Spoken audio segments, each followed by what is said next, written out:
আসসালামু আলাইকুম এভরিওয়ান, আমার ইউটিউব চ্যানেলে আপনাদের সবাইকে ওয়েলকাম জানাই। তো আজকে আপনাদের জন্য ঝটপট একটা বিরিয়ানি রেসিপি নিয়ে এসেছি, যেটা আমি গোবিন্দভোগ চাল দিয়ে আমি খুব অল্প সময়ের মধ্যে করেছি। তো এটা করার জন্য উপকরণগুলো দেখে নিই। তো এখানে আমি 250 মতো গোবিন্দভোগ চাল নিয়েছি, আর এখানে আমি 300 গ্রাম চিকেন নিয়েছি, যেটা আমি মোটা সাইজের একটু কেটে নিয়েছি।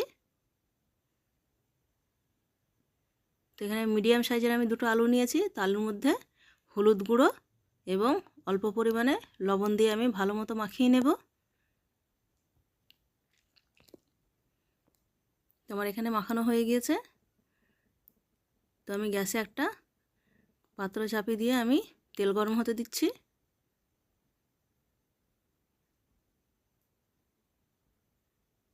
তো এখানে আমার তেলটা গরম হয়ে চলে এসছে। তো এর মধ্যে আমি আলুগুলো ভালো মতো ভেজে নেব।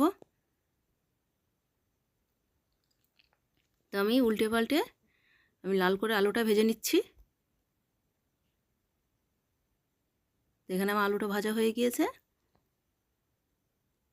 তো এখানে আমি চিকেনের মধ্যে হলুদ গুঁড়ো, লঙ্কা গুঁড়ো, একটু আদা, লবণ দিয়ে ভালো মতো আমি মাখিয়ে নেব। তো এখানে আমার মাখানো হয়ে গিয়েছে। তো আমি চিকেনটাকে এখন আমি ভেজে নিচ্ছি।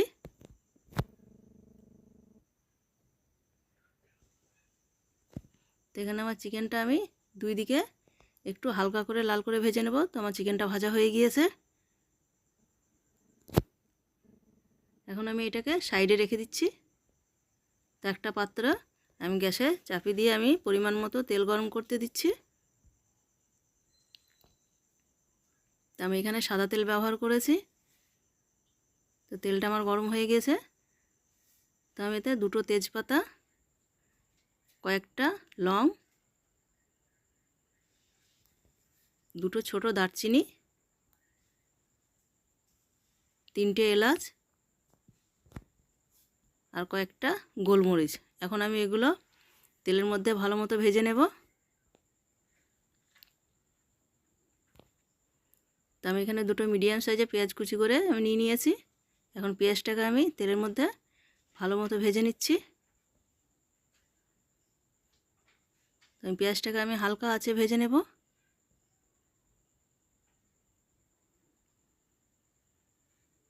আমি খুব লাল করব না, একটু হালকা বাদামি কালার হলেই পেঁয়াজটা আমার ভাজা হয়ে যাবে। তো এখানে আমার পেঁয়াজটা ভাজা হয়ে গিয়েছে। তো আমি একটা মিডিয়াম সাইজের টমেটো কেটে রেখেছিলাম, এখন টমেটোটা এর মধ্যে দিয়ে দেবো।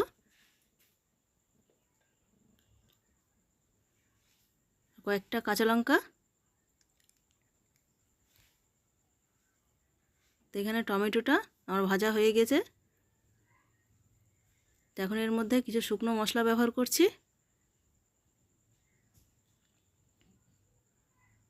তো এখানে আছে আদা রসুন বাটা, ধনে গুঁড়ো, জিরে গুঁড়ো, লঙ্কা গুঁড়ো আর লবণ। এখানে আমি হলুদ ব্যবহার করছি না।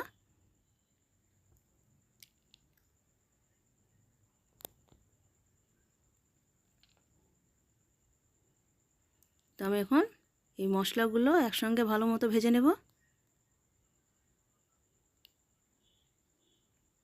এখানে আমি অল্প পরিমাণে জল দিয়ে দিচ্ছি যেন মশলাটা লেগে না যায়।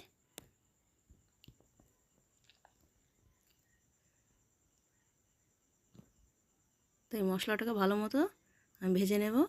তো এখানে আমার মশলাটা অনেকটাই ভাজা হয়ে গিয়েছে, আর এরকম তেল ছাড়তে আরম্ভ হয়ে গেছে।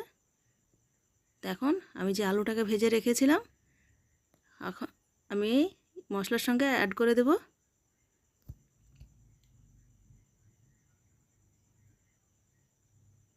আমি এখন আলুটাও ভালো মতো ভেজে নেব। আমি আলুটা 2 থেকে 3 মিনিট মতো হালকা আঁচে আমি ভেজে নিচ্ছি।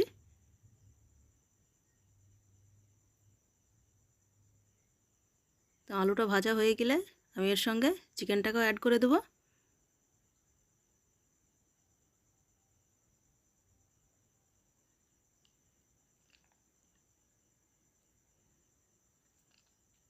তো আমার চিকেন আলু একসঙ্গে ভাজা হয়ে গিয়েছে।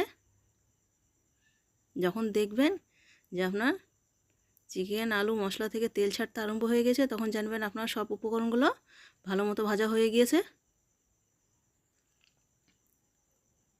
তো এখন আমি এর মধ্যে 2 থেকে 3 চামচ আমি টক দই ব্যবহার করছি, যেটা আমি 1 থেকে 2 ঘন্টা আগে ফ্রিজ থেকে বার করে আমি রেখে দিয়েছিলাম। তো এই টক দইটা দিবেন যখন, তখন আঁচটাকে একদম হালকাতে রাখবেন। তো আমি এখন টক দইটা দেওয়ার পর ভালো মতো আমি একসঙ্গে সব ভেজে নেব।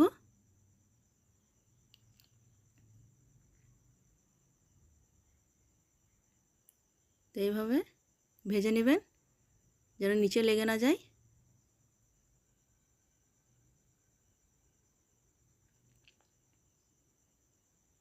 তো আমার এগুলো সব ভাজা হয়ে গেছে। তো এখন আমি চালটাকে ধুয়ে আমি এর মধ্যে দিয়ে দিচ্ছি।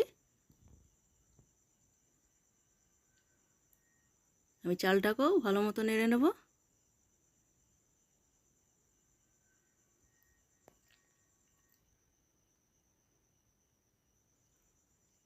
তো আমার চালটাও আমি ভালো মতো ভেজে নিচ্ছি।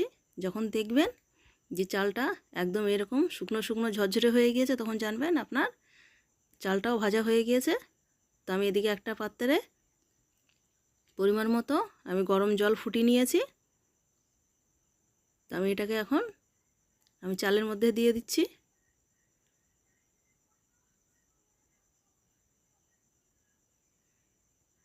তো আমি পরিমাণ মতো জল ব্যবহার করছি।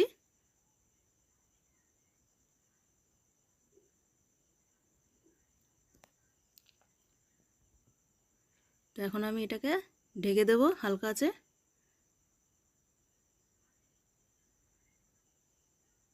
তো এখানে আমার ফুটে চলে এসছে। এখন আমি ধনেপাতা কুচিয়ে রেখে দিয়েছিলাম কেটে, আমি এখন ধনেপাতাটা এর মধ্যে আমি দিয়ে দিচ্ছি।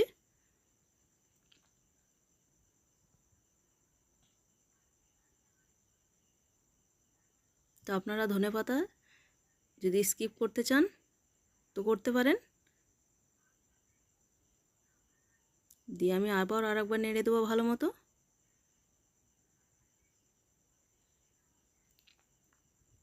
তো এটাকে আমি আবার ঢাকা দিয়ে দিচ্ছি, হালকা আছে 2 থেকে 3 মিনিট মতো রেখে দেবো।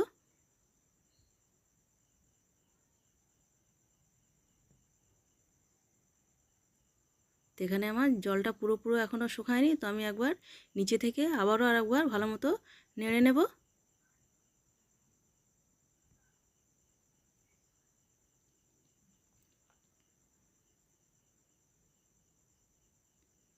তো এখানে আমি আবার নেড়ে দেওয়ার পর আবারও কিছুক্ষণ ঢাকা দিয়ে রেখে দেবো হালকা আছে।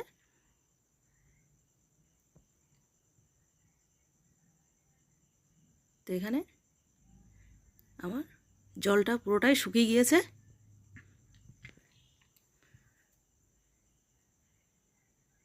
তো এখন নিচে থেকে ভালো মতো নেড়ে নেবেন। আর চালটা দেখুন আমার কত সুন্দর ঝরঝরে হয়ে আছে।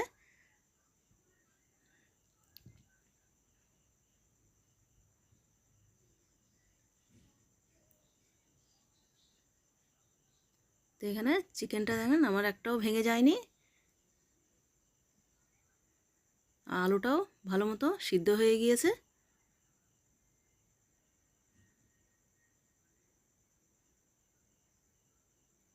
তো এখন আমি বিরিয়ানি ফ্লেভারের জন্য আমি এখানে গোলাপ জল ব্যবহার করছি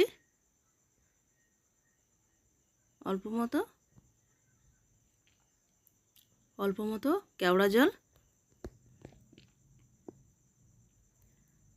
আর হাফ চামচ বিরিয়ানি মশলা।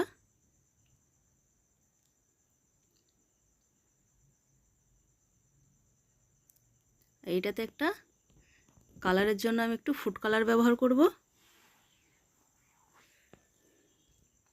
তো এখানে আমি কয়েক জায়গায় ফুড কালার আমি অল্প আমি দিয়ে দিচ্ছি।